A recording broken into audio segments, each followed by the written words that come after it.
I just handed back some homeworks, and I want to say a word about it. You guys are doing really good. Appreciate all the hard work.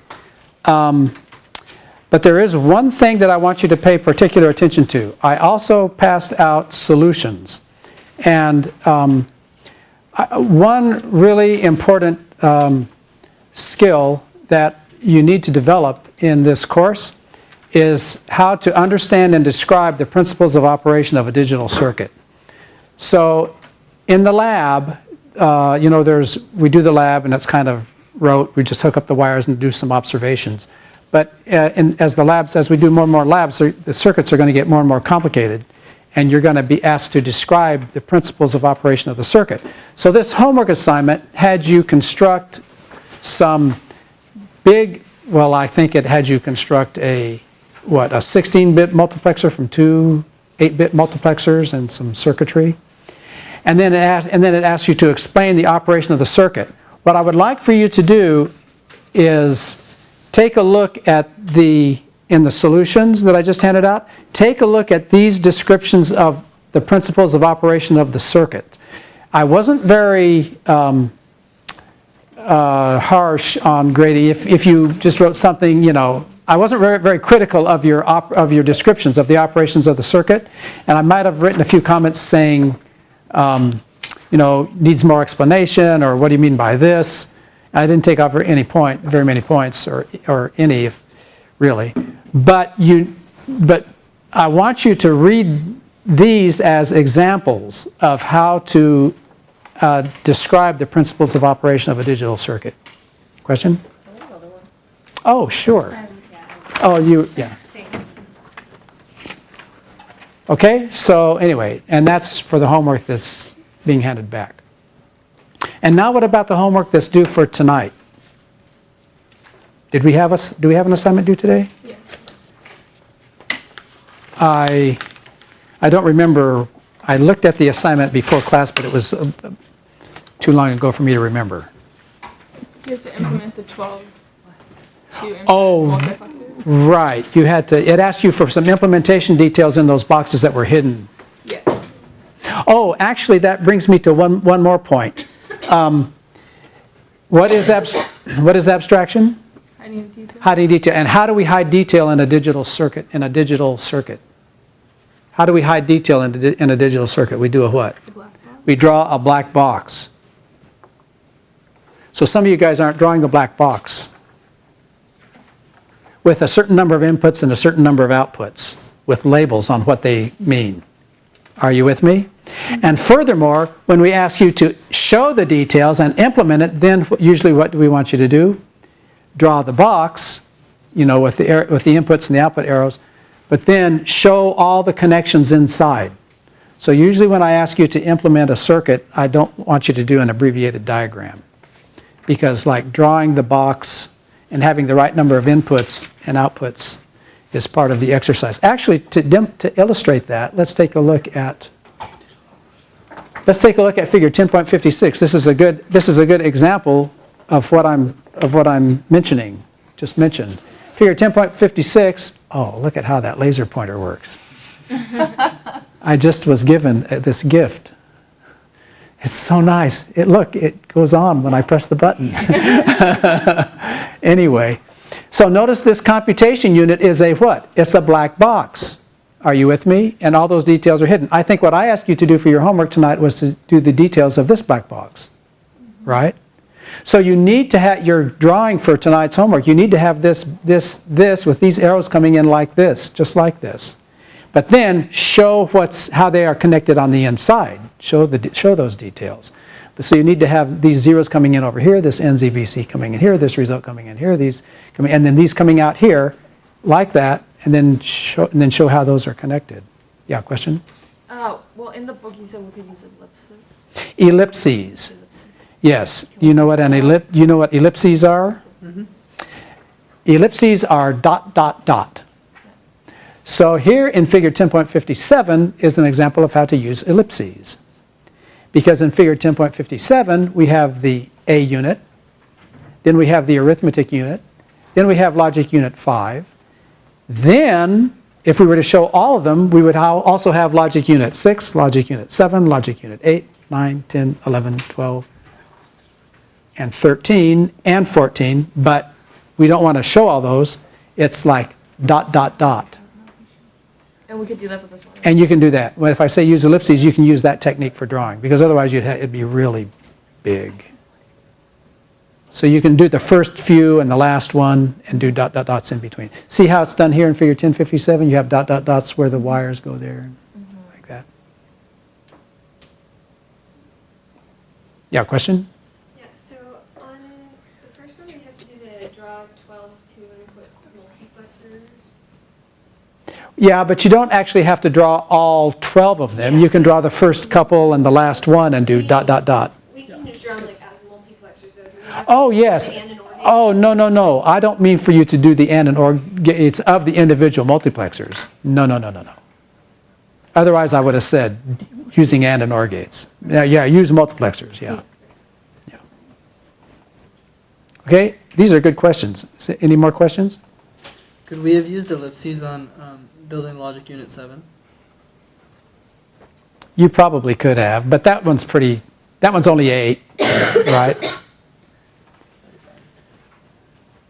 I didn't intend for you to, but that would be fine. Okay, now before we continue on to the next chapter, which we started last time, I wanted to back up and give you a little bit more information about figure 10.59. Figure 10.59 is the arithmetic unit of the ALU, the arithmetic logic unit. And do you remember we said that what we have coming in here is we have CN, and then we have lines D, E, F, and G coming into this box, and then we have sub going out and we have C going out. And then we also looked at this truth table, which is figure 10.61. And we saw what the possible values of D, E, F, and G are, and they are, in order to, what it has to do is it has to do A plus B whenever D is 1 and E and F and G are 0. And so in order to do A plus B, the sub line has to be 0 and the C line has to be 0. Right? I mean, that's the output. Okay? So the input is D, E, F, and G, and then the output is sub and C. All right? And if we're going to do A plus B plus C in, then the input lines D, E, F, G are 0, 1, 0, 0, and the output, the sub has to be 0, and C has to be C in, and so on. Now, and so I want to show you something that's kind of interesting. In the textbook itself, here's what the text says.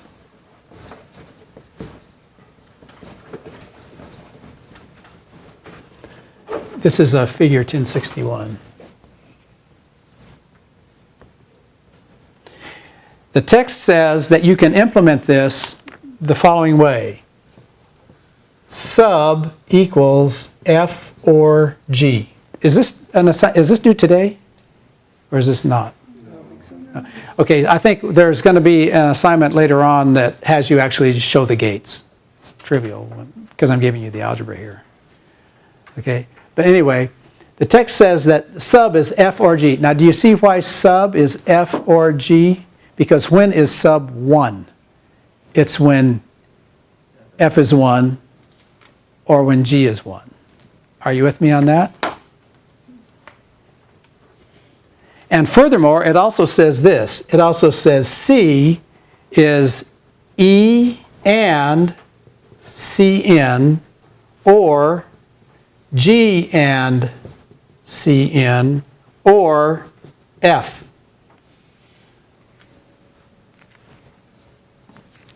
Now, does that make sense? Because if E is 1, then 1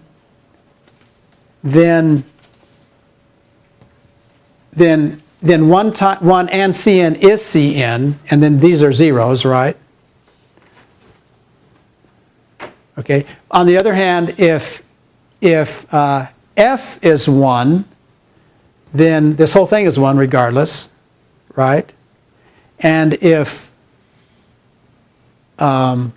G is 1, then we want it to be Cn, so we do Gn Cn, right? And I just looked at that truth table and I wrote this up and I put it in the book. And do you guys know Brooke Fugate? She's at University of Pennsylvania now, doing a PhD in computer science. She took this course and she drew up the circuit. And how many gates is this? How many gates is this? 4. Here's a 2-input AND. Here's a 2-input AND. And then a what? A 3-input OR. Okay, so I'm gonna have to change this in the next edition of the book. Check this out. This is Cn or F and D prime. Cn or F and D prime. Now, and how many gates is this? Yeah, 1 2-input OR and a 2-input AND. And I looked at that circuit and I said, oh, this isn't right because it's not enough gates. And then as it turned out, I thought, oh, wait a minute, what is that right? Does this work? Because what happens if D is 1? If D is 1, what row do we have? We have the top row, right? And everything is 0, right? On the other hand, if D is 0, then that's the bottom 3 rows.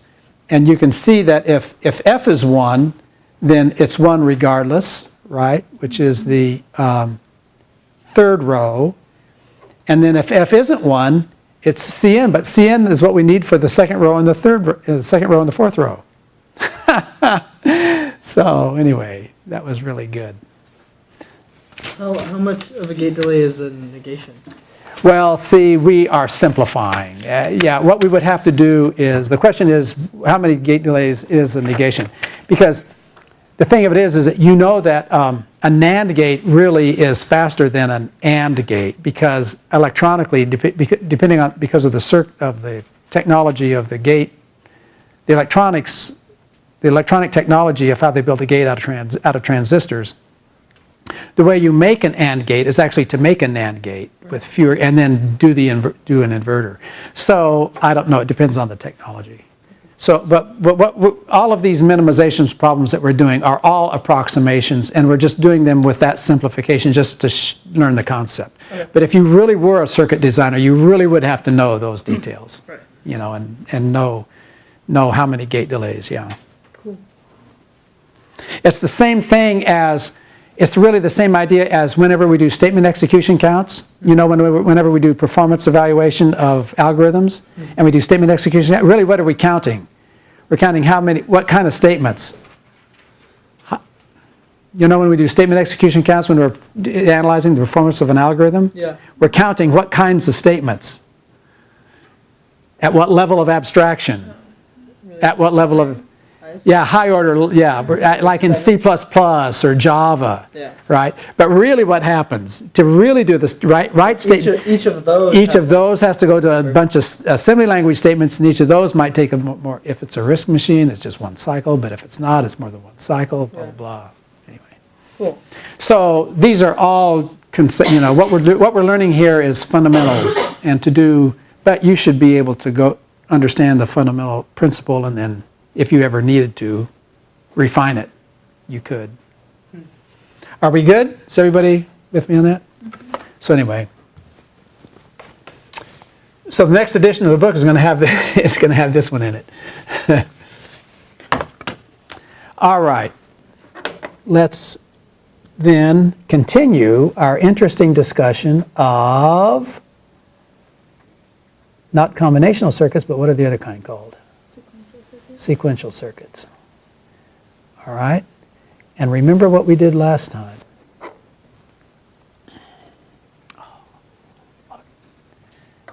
So here's sequential circuits. So A combinational circuit, output depends only on the input. Sequential circuit, the output depends not only on the input, but the state, right? And then, so sequential circuits have state. And then we took a look at two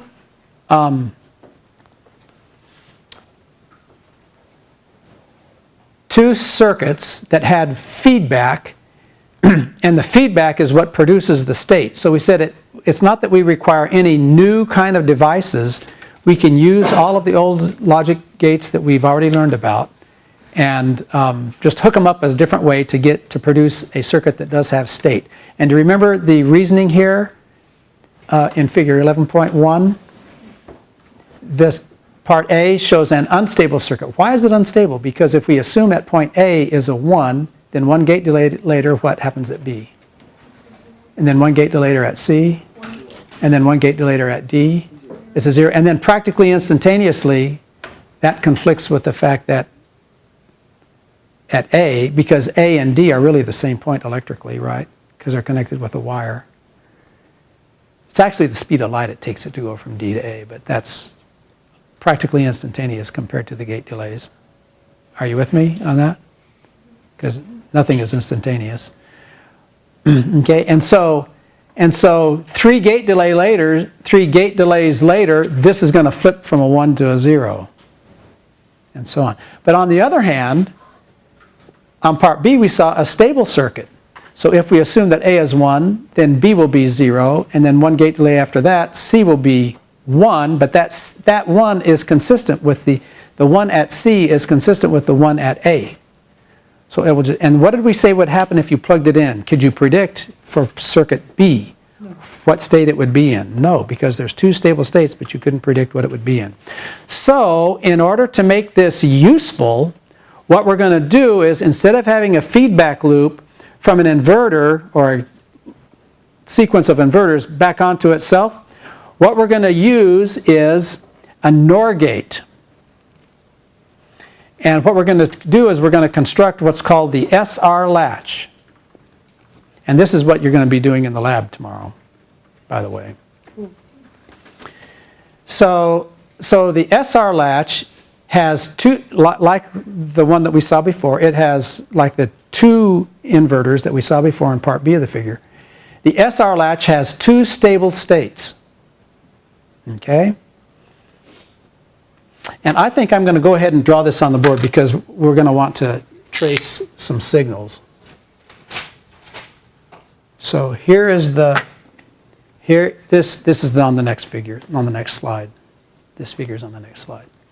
Okay? And this is called, this we're going to label R, and this we're going to label S, and this we're going to label Q, and this we're going to label Q bar.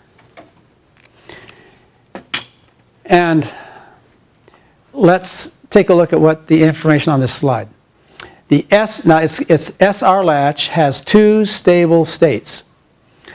By the way, the S stands for set and the R stands for reset. So set and reset.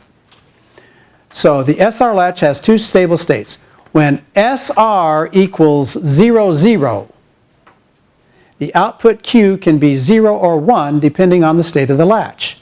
Now let's trace that. Let's trace that first statement there.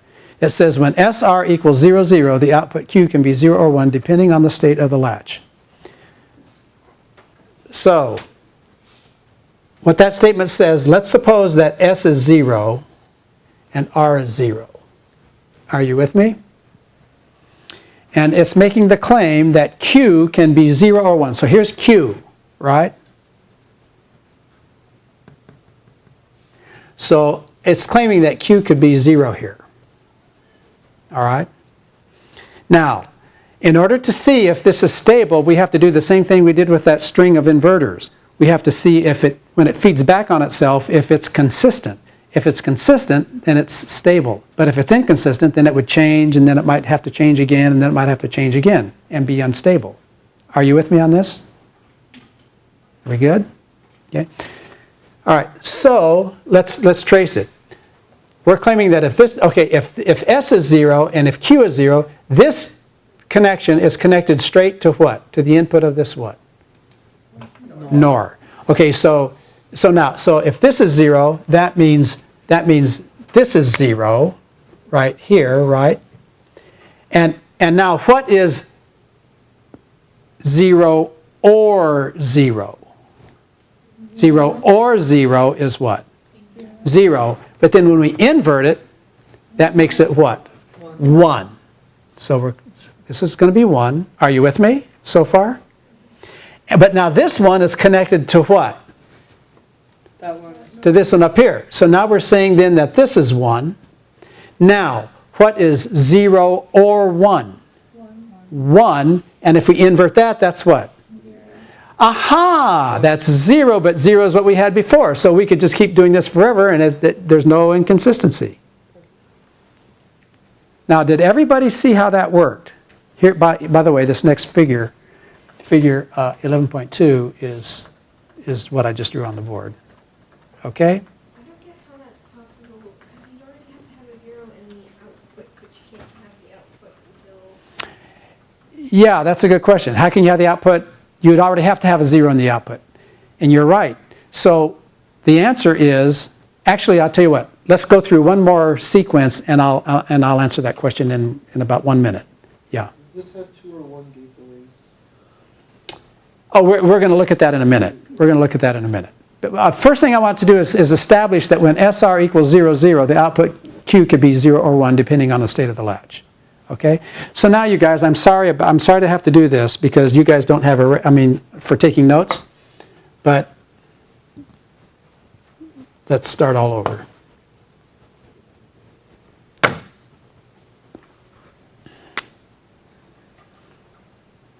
And now before we had R0 and S0, and we said if Q is 0, it's stable. What happens if Q is 1?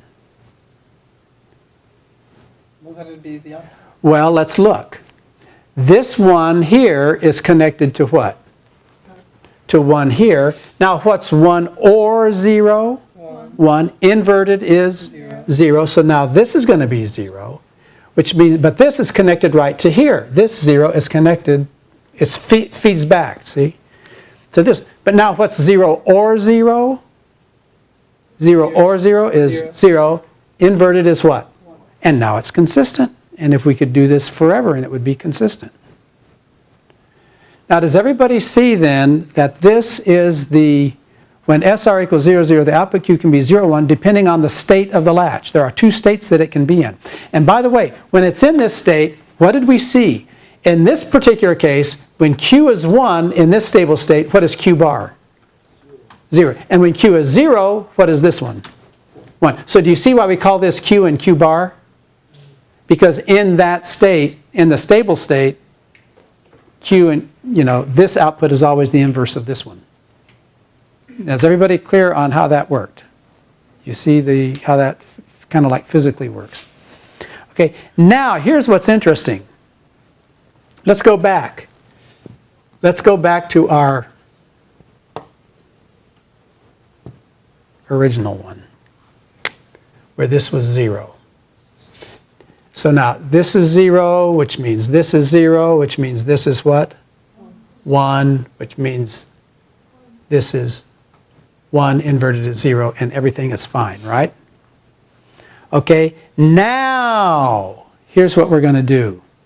Now what we're going to do is, what it says here is it says S equal 1 sets output Q to 1. Now watch this. Suppose now that, you can hook this up. There's probably a quad 2-input NOR gate that we used in the lab the other day, right? You could actually hook this up, right? And you could put these on the switches and you could put these on the lights. Remember how on your kit? Okay?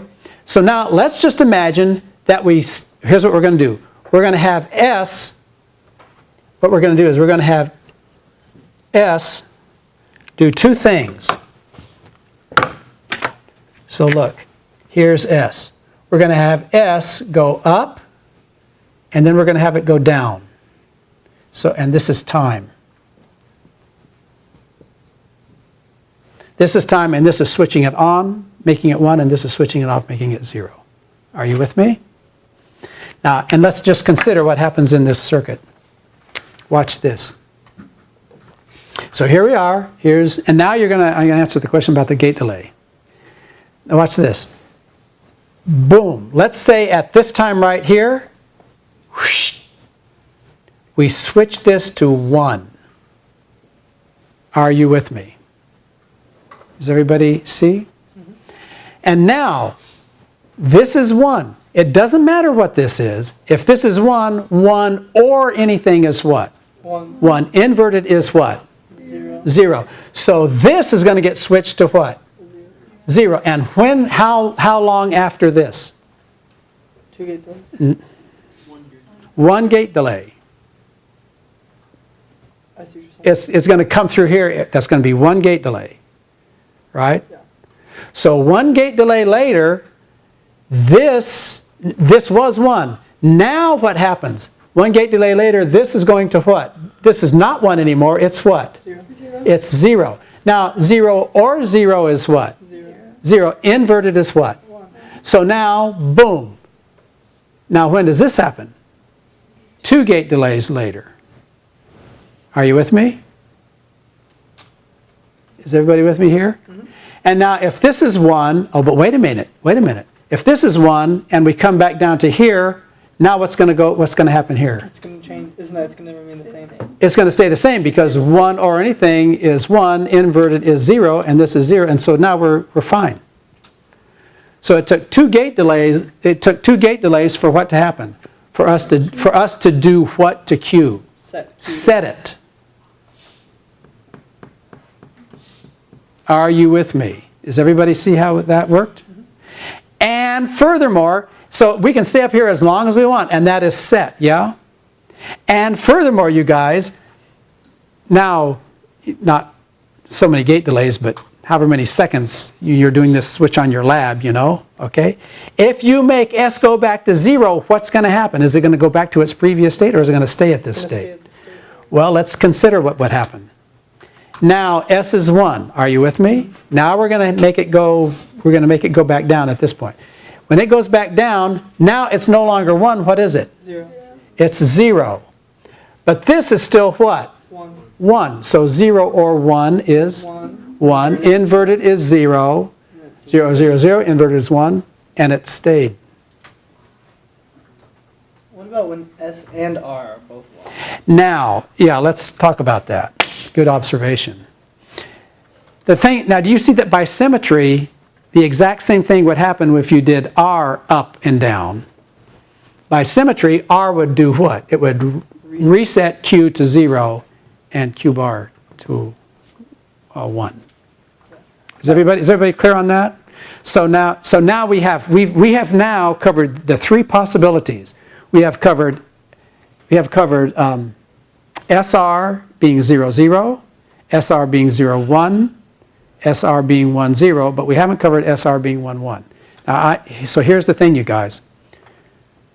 The SR latch is only useful if you avoid the 1, 1 state. It's not very useful if you have it be 1, 1, because can you tell what would happen if it's 1, 1? If it's 1, 1, then what's going to happen? 1 inside each one of these is going to be what? 1. Inverted will always be 0. So if these are 1, 1, then both of these will be 0. And Q won't be the same as Q bar. And furthermore, if they ever go back to 0, it depends on which one goes back to 0 first. So that's not how it's used. That state is avoided with the SR latch, the 1, 1 state. It's designed to be, so here's how you should use the SR latch. You should use it with SR being 0, 0. And if you ever want to set it, S to 1 and back to 0. If you ever want to reset it, R to 1, back to 0. It's like, you know what it's like? It's like these rocker switch light switches. And actually we have them on the wall over there. You know, it's a rocker switch. You tap it on the top and it turns it on. You tap it on the bottom, it turns it off. You tap it on the top and it's on. You tap it on the top again, what does it do? It stays on, it stays on, it stays on. You tap it on the bottom, it turns off. You tap it on the bottom again, it stays off, it stays off. Set, reset. Oh, yeah, over there, yeah. I won't flash the lights for you. Okay, so now I want you to see, can you see here then in figure 11.3, this table in figure 11.3 is just what we did on the board, right? If initial SR is 0, 0, and this is what happens if you, at time 0, you send S to 1, at that point, and then 1 gate delay after that, the Q bar gets set to 0, and then 2 gate delays after that, the Q gets set to 1. And these intermediate states, you know, when the gate delays, the time hasn't passed a gate delay, you know, that just happens so fast that, you know, it's just you see what I mean? And it's called unstable because it hasn't settled down to its final state after all the gate delays. You see how that works? And then this figure 11.4 is what we did, having S go back to 0, right? Is everybody clear on how that works? All right? So here's another thing that we're going to start doing in the lab, timing diagrams. So it's really important to see how these timing diagrams work. Figure 11.5 is a timing diagram. Now, and we're going to start doing timing diagrams in the lab now. So check this out, you guys. What we have here is time is always the horizontal axis here, right? And because we're talking about ones and zeros, 1 is always high and 0 is always low. And that's, you know, in the lab it's 5 volts and 0 volts. Yeah? Now, do you see here, and so here what we have is S is on the top row, R is right below that, and then Q is here, and then Q bar is here. Now, does everybody see that S and R are initially starting out low? Are you with me?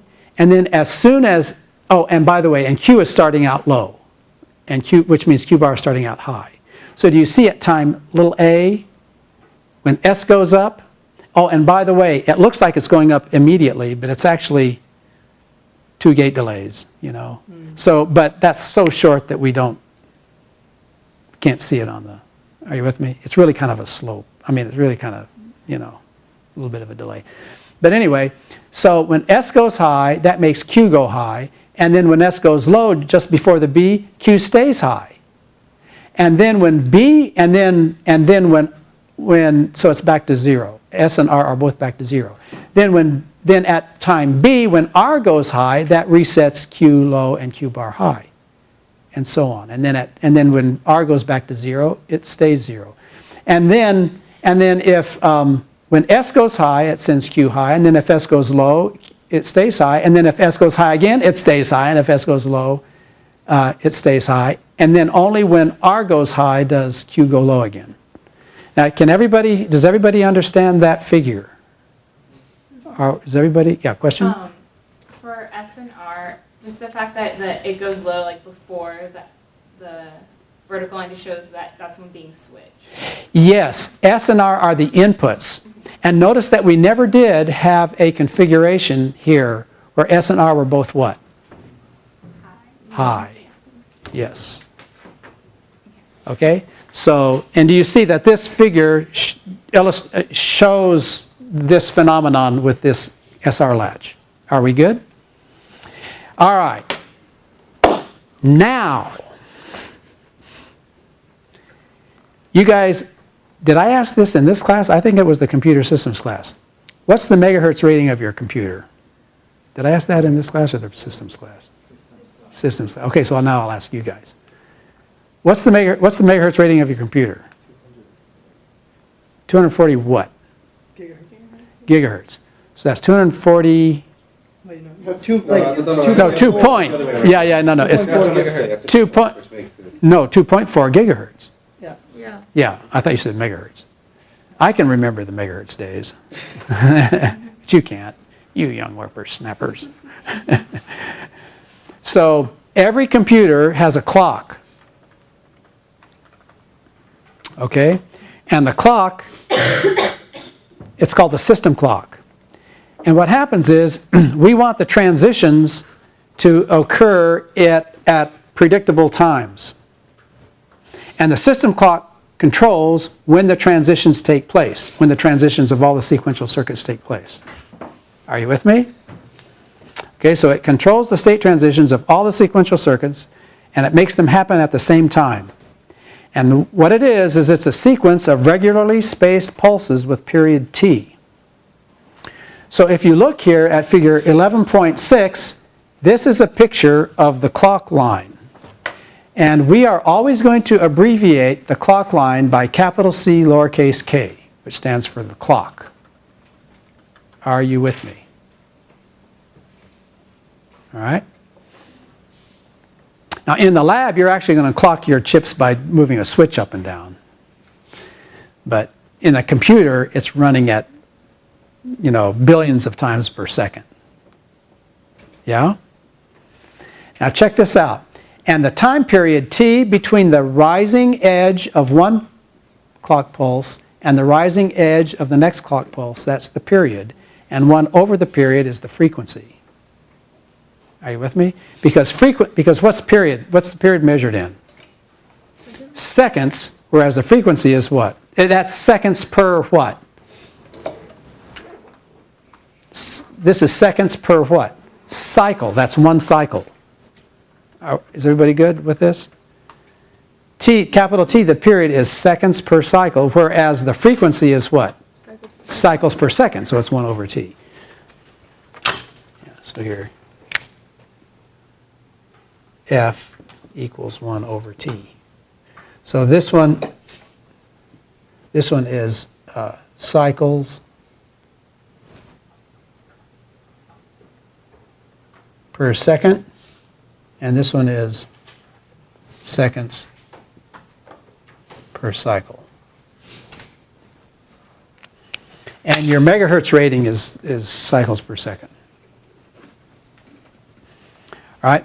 So now what we're going to have to do then is we're going to have to modify our SR latch so that it can be clocked, so that it can be synchronized with with that clock pulse, so that we can force all the transitions to happen at the same time. All right. So the way it works is we're going to take this SR latch and we're going to put another stage in front of it. We're going to put 2 AND gates in front of it. And those 2 AND gates are going to act as an enable.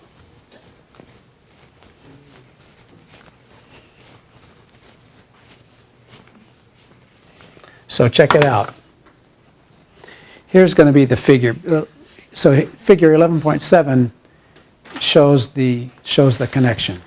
Now, so let's first take a look at part B, the implementation.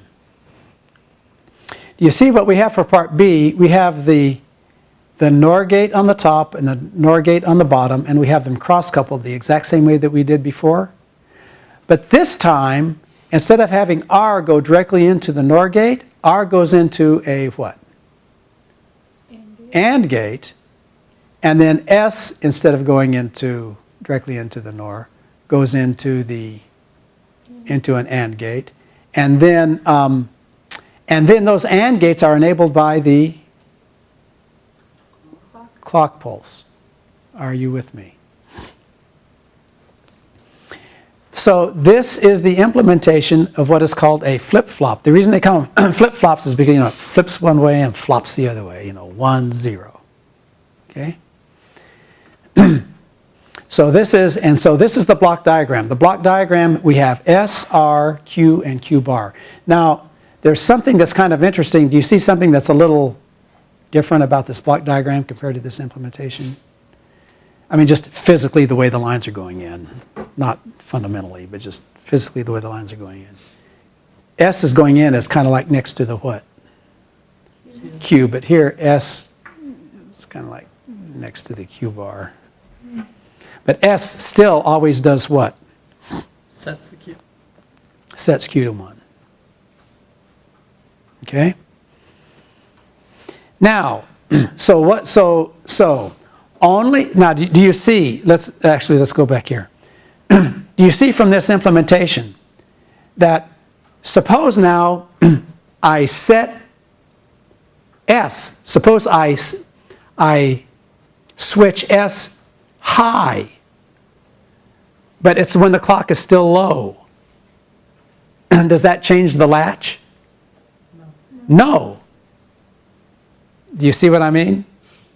And furthermore, when the clock is low, it doesn't matter what S and R is. It's the 0, 0 state for the latch. So it just stays the way it is. Its state remains unchanged. Are you with me? So here's the description. Only when the clock pulse is high can the S and R inputs affect the state of the flip-flop. And this effect is to digitize the time axis. You see what I mean? So now the time axis, not only do we have the data being either 1 or a 0, and that's digital, there's nothing in between, but also the time. Time happens at discrete instances. So we're digitizing the time axis with this clock. It's no longer just whenever the signal is ready and so many gate delays, blah, blah, blah. It's this time, then this time, then this time. So we're digitizing the time axis when we do this. Are you with me? Now, let's see if we can understand this timing diagram in figure 11.8.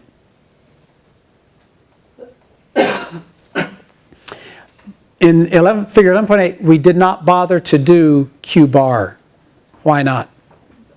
Because we know it's always going to be the opposite of Q. Yeah? Are we good? Okay, so check it out. So now, we start off. S is low, R is low. Are you with me? Do you see right here on the top line where S goes high? Did that change the state of Q? Did that change Q? Why not? Because the clock is still low. So then what happens is, while S is high, the clock goes up and down. Then on the rising edge of the clock pulse, what happened? On the rising edge of the clock pulse, that S did what? It got through to the latch, yeah, to the NOR gate. It got through to the latch. That's when it changed state. Is everybody clear on this? When the clock goes high, that's when that signal got through to the latch. So that's when we observe the Q going high. And then the clock goes back down low again. When the clock goes down low, it stays high. Are you with me? And then similarly, the next sequence, S goes low, R goes high. Does the Q get reset when R goes high, yes or no? No, why not? Because the what? The clock is low. So what's the pattern of transitions here? The pattern is this.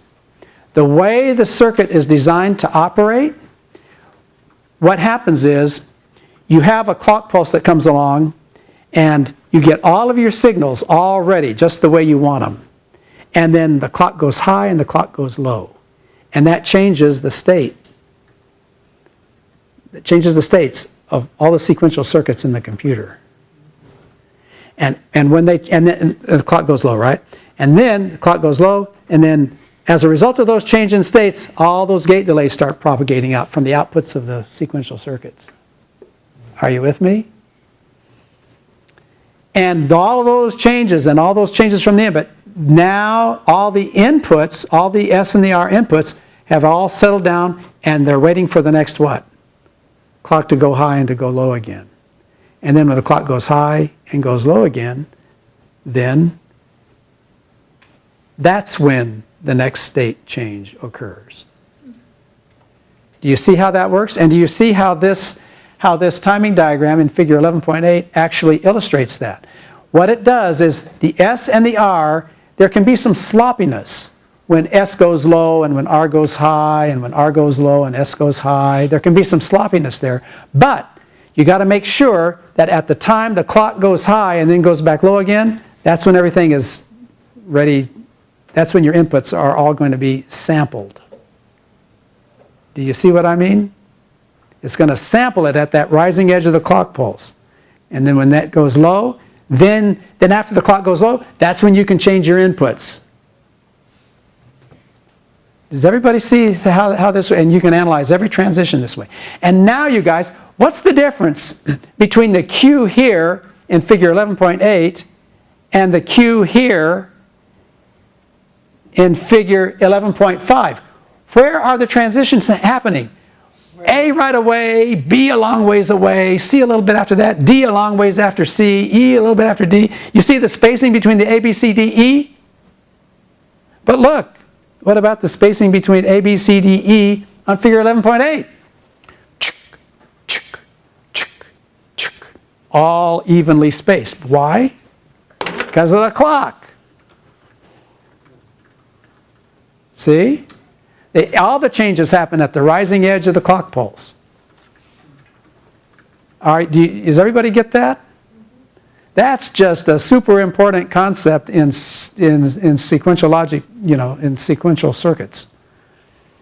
And the clock is what controls when those transitions take place, because it's gated with those AND gates that act as enables. Yeah. At D, when the clock goes high. At D, when the clock goes high, Q doesn't change. Q doesn't change. Now, why is that? Is it That's a good question. That's a really good observation. And let's see. Can you answer that? Can someone answer that? S is high. Because Q is already high. Because Q is already high. Ha ha. Are you with me? So, like if you do Q is already high, and what is happening at D? The reset line is low and the set line is high. So you're saying, I want to set it, but it's already high. So that's that phenomenon that we talked about before. Is everybody clear on that? That was a good question. Are we good?